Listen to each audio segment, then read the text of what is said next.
Did you know that there's different dimensions of consciousness? And the compass that I like to use to guide me through those dimensions is love. See, true self-love guides the way and is demonstrated through discipline, being able to overcome certain feelings that drive our behaviors and reactivity.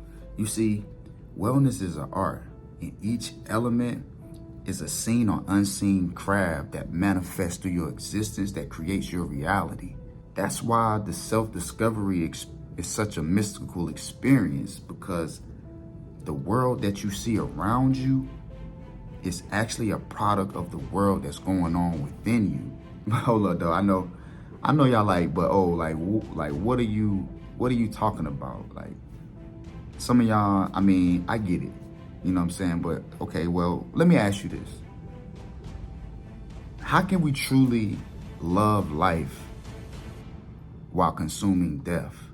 Or how could we complain about sickness when we're steady eating disease? Like, let me ask you another question. So how did you feel when I said that?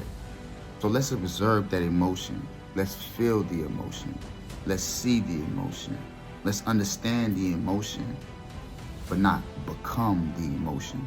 See, true enlightenment is where you can rise above your emotions and your thoughts and observe them from a viewpoint of understanding self-awareness and how to become one with your consciousness and to be truly, truly aware of how consciousness works.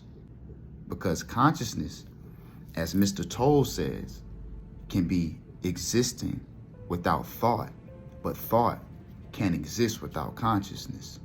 See, it's important to observe your emotions because your emotions is like an electrical charge going through the body, and it can either elevate your well-being or it can cause bodily malfunction.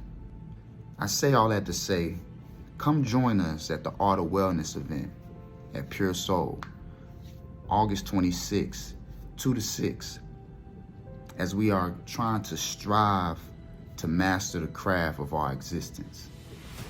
Peace and wellness to the family.